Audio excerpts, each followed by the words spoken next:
gonna be great. Castlevania 1 was so fucking cool. It was fresh and exciting, and it felt great. Whipping dudes, yeah, I'll get out of here! The best part, though, was that it clearly had a lot of thought put into it. For better or for worse. See, the thing you gotta realize about games in the NES days is that last stability was even then a big issue. Games were anywhere from 30 to 60 bucks, and that shit's steep.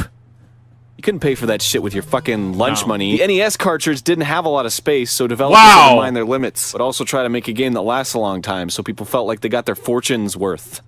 The easy out at the time was making a game— sorry, how much for what? It's a long time, so people felt like they got their fortunes worth. Dragon Warrior for $20,100 in 2009. Yes, this is after the 2008 housing crisis, all that whole financial situation.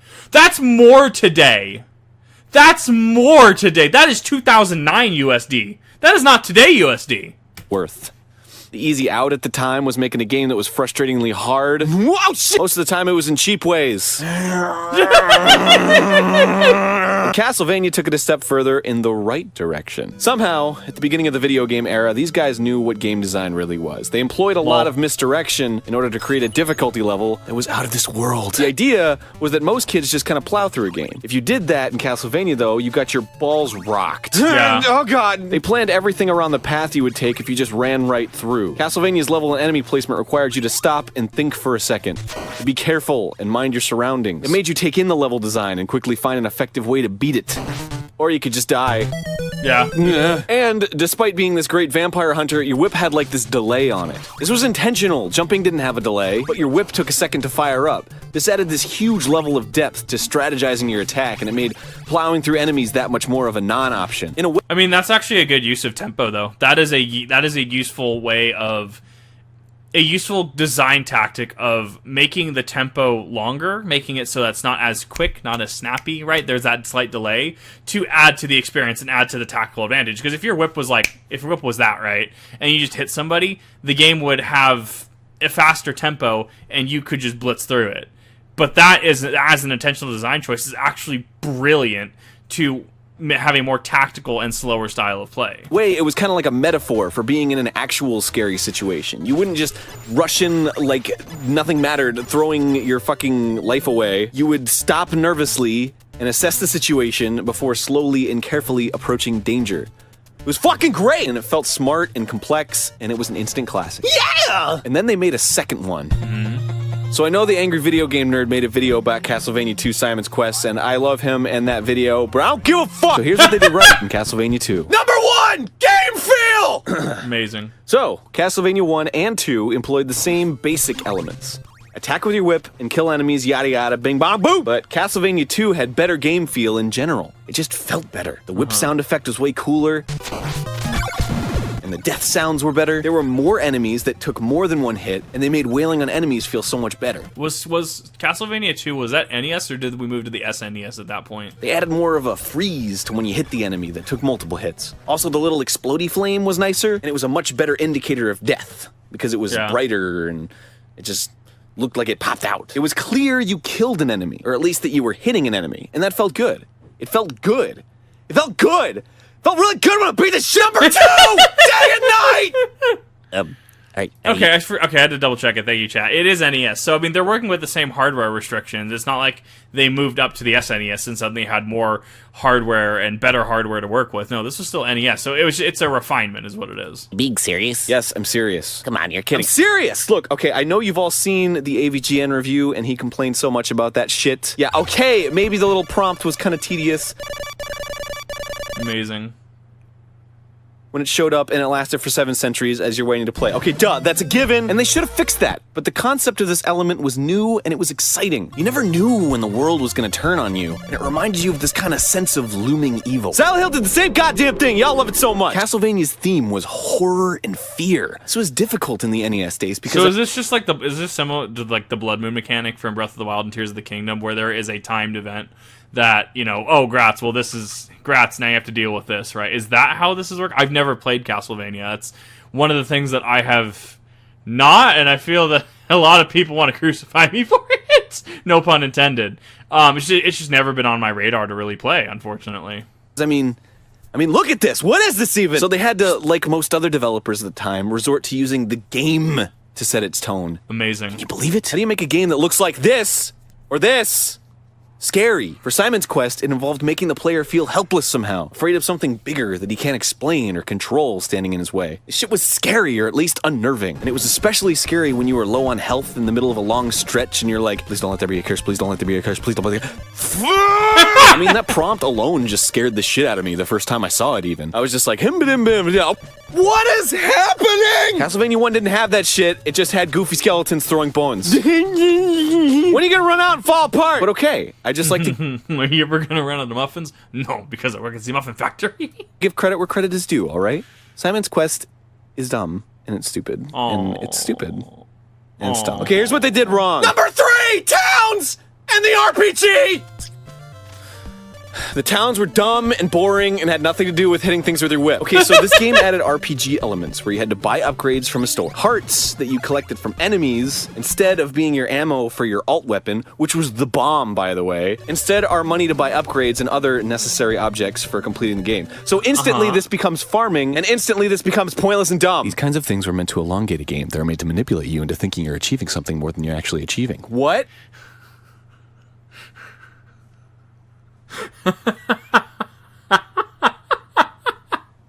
As a Destiny player, I feel that really fucking hard, actually. I say this as of last night, fucking, and even today as well. Serve is just absolutely just kicking us out of the fucking game. Woo! It was a night last night. Huh? What? What? An element in a game wasn't made solely for me to have fun? Amazing. Oh no. That's no. Let me ask you something. What is the difference between A, killing a bunch of zombies to get hearts out of them, collecting the hearts, and then going back to town to get an item to go to another part of the game, and B, I'm expecting B to be some sort of CBT Yoda joke. I mean, no, this predates CBT Yoda. I'm expecting it to be some sort of shitter joke. Playing a game where you kill zombies that are obstructing your forward path to another part of the game. Answer 4 hours. You know what? I'll take that, Egoraptor. You win this round. See, this is the difference between Castlevania 1 and Castlevania 2, and this is pretty wholly the difference. It becomes the source of all the game's shortcomings. Simon's Quest is very manipulative. There's a lot of fucking running around. Castlevania doesn't waste your fucking time, and it gives you a goal to look forward to. A really tough boss battle that's exciting and interesting, and a ridiculous difficulty. Holy fuck, it's hard! Fuck this shit, it's hard! Fuck, oh, look at this boss face everywhere! What do I do? Number 4! Health and continues! Castlevania was just straight up hard, but Simon's Quest dumbed down the difficulty substantially. And part of that was another thing that changed. No chicken, just churches. What? See, these are the kind of analogies I love about video games. Castlevania 1 is to chicken, as Castlevania 2 is to churches. What the fuck are you talking about? Mysterious hidden roasted dungeon wall chicken. I mean, the amount of times I've played by Majora's Mask randomizers, which, by the way, on the main Kaiju, on the other Kaiju Kip channel, you can actually see I have an episodic series running every Monday now. Go check it out. It's like, no, I gotta go get the hook shot, I gotta go get the hook shot to assault the bat tree, because the bat is preventing me from climbing. And there's like, what the fuck are you talking about? I understand. Chicken in Castlevania 1 healed you, but in Castlevania 2, churches and towns heal you. So in Castlevania 1, if you needed health, you were fucked! Unless you got lucky, or you knew exactly where all the chicken was hidden, and you were at a spot where there was, you know, indeed, chicken in the walls. In Castlevania 2, if you were man enough to make a pilgrimage to your local town, you could hit up the church and get all your health back. But if you died, you just kind of respawn where you died. Huh. Okay. Well, whatever. But hey, if you fucking lose all your life, you have to continue, which still spawns you exactly where you died, but you lose all your hearts. So if you're headed to buy some super important item that you need to advance, and you have to continue, then you gotta fucking grind more hearts out of enemies and waste more of your fucking time. And damn, this game was like an original Dark Souls. Where you don't even get the ability to go pick up your souls, echoes, whatever the fuck branded souls they are, right? You just fucking lose it. Wandering back to a town that's a bazillion miles away to get your health back wastes your fucking time. I hope you see where I'm coming from so I don't have to keep wasting my fucking time explaining it. Either of these things could have been toned down by making health drops or just even keeping the fucking wall chicken around. I don't know. The point is they're wasting your time for no fucking reason. Number 5! The palette! Okay, I don't know about you, but the first thing that struck me about Simon's Quest when I first started it up was how boring Simon looked. Makes me wanna fall asleep. Whoa, look, that orange! Castlevania 1, he popped out. Bzam! But all of the level palettes incorporated orange in some way, and often incorporated shades of blue, which is orange's complement. Yeah. AKA it makes orange pop out. It made everything really pop in general, and the game felt alive. In Simon's Quest, Simon got this dull black outline with red dark tunic. Snore! Stages often incorporated very dull, washed over color combinations and rarely added any splashes of color and small details like Castlevania 1 did. Yeah. To its credit, Simon's Quest incorporated a lot of green, red's complement, but it was all muddy and mostly stayed in kind of this safe dark palette and never deviated too far into the brighter shades, like Castlevania dared to do. Overall, it felt boring and it had no soul or character.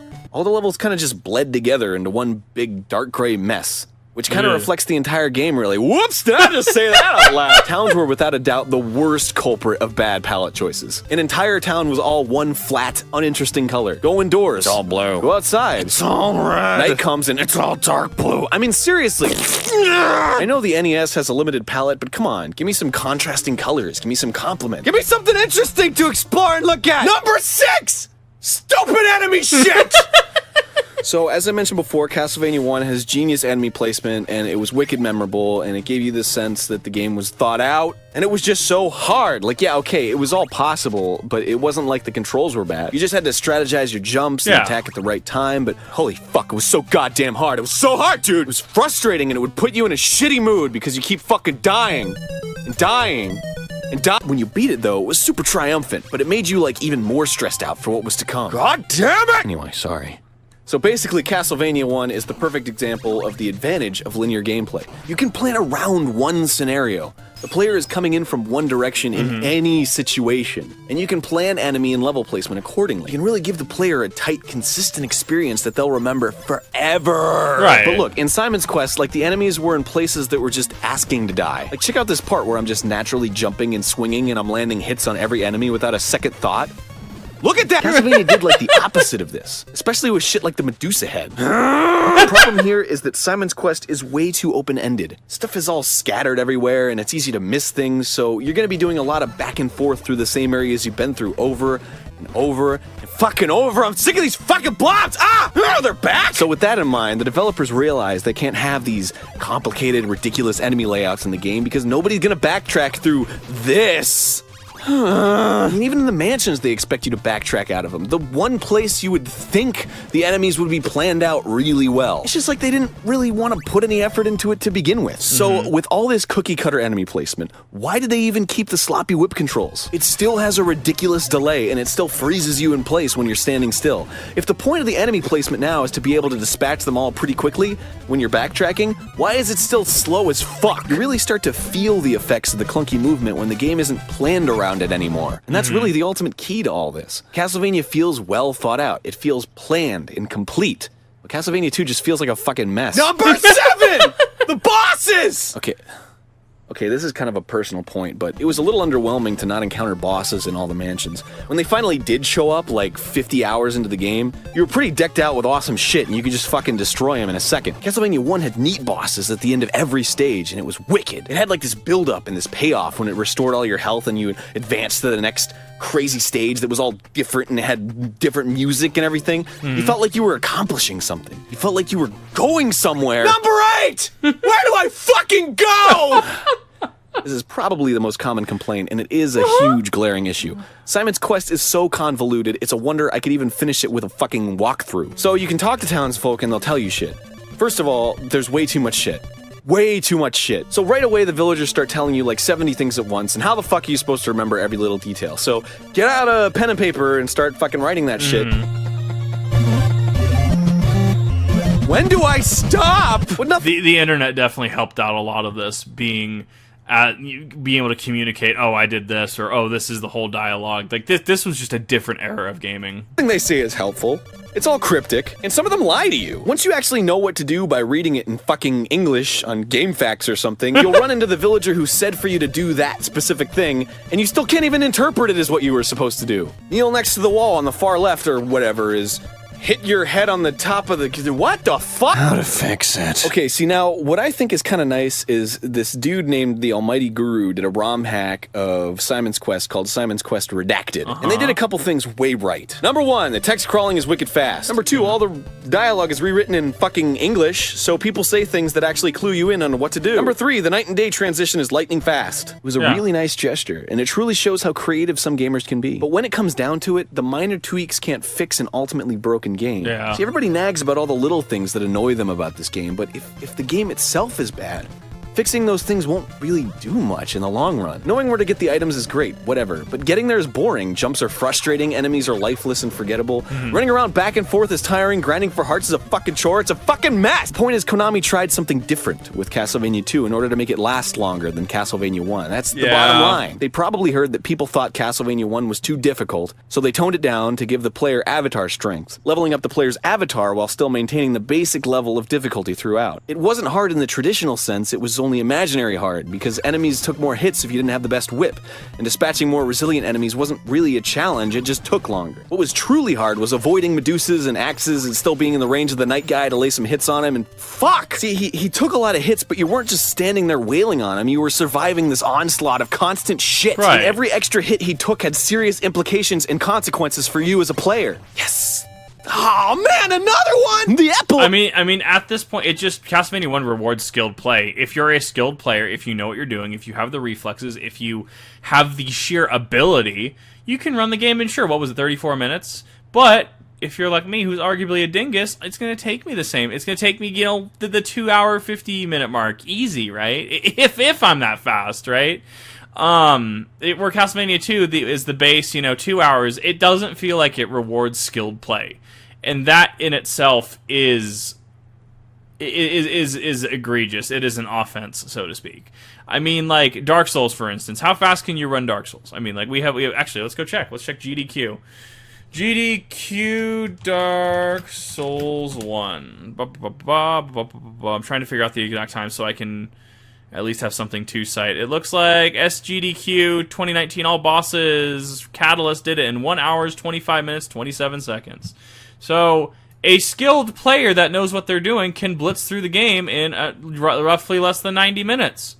Someone like me, it takes me 20 hours.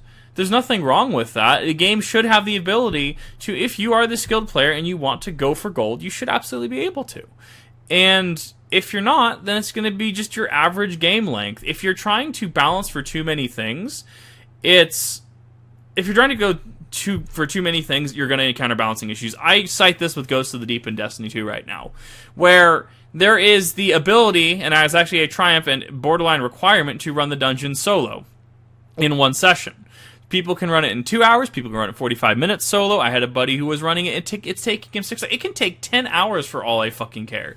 The issue becomes, and server status aside, when you're designing something like Ghosts of the Deep, the dungeon for Destiny 2, right? You have to design it either, I want to do this single player, or this needs to be a group activity. And you need to pick and choose. If you're going to scale up or you're going to scale down, you got to think about your scaling. Because if you design it for one player, and you have 3 people coming in, people are going to laugh at it and go, this fucking dungeon's a joke. A lot of people laughed at Root of Nightmares, one of my favorite raids that have come out of Destiny, right? Root of Nightmares, absolutely love playing through it, but people say it's too easy. So realistically, Root of Nightmares is the dungeon, and the dungeon Goes to the Deep is the raid, is the joke. But, you know, if you design it for 3 people, do you just say, well, if you want to try it solo to get this mandatory achievement, right? Well, I mean, do you want to do that? You know, well, what do? Do you give them buffs? Do you tone the enemies down? Do you just leave the enemies as is? Because, oh, well, it's the full dungeon experience. That opens up different avenues of design that need to be addressed in the design phases and subsequent patches if it gets too bad, right? What this all is coming back to with Castlevania 1, it seems like it rewards skilled play. Whereas 2, it can reward skill play, but not to the same intent because you still have to grind, is how I read this.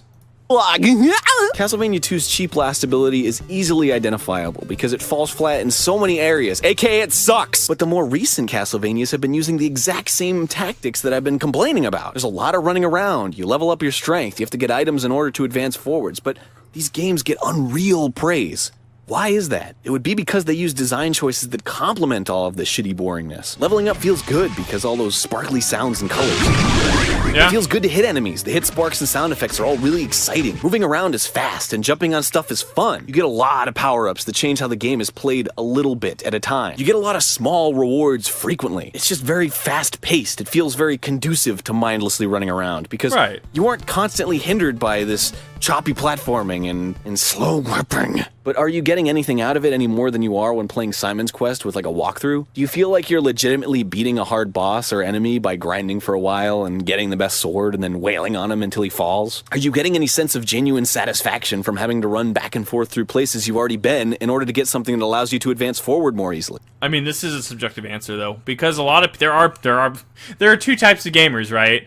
The levels are merely a suggestion, and there going to go fight Ganon at level 1, right? They're going to go fight the Elite Four at level 1. And there's going to be the players that are like, you know, they're going to grind 20 hours before the first gym in Pokemon. There are two... This is an incredibly subjective answer, to be fair. Or do you still feel the most satisfied when you use your wicked cunning to get around these super perilous obstacles? I mean, it's kind of like comparing a snack food to high-class dessert. You can just chomp away mindlessly at snacks because that's how they're made. They're addictive by nature. They just make you reach for more even if you don't really want more. Yeah. But a high-class dessert takes some slowing down. It demands that you take a moment to really enjoy how complex and satisfying it is. In the end, you'll always think more highly of the high-class dessert because it gave you a feeling of true satisfaction.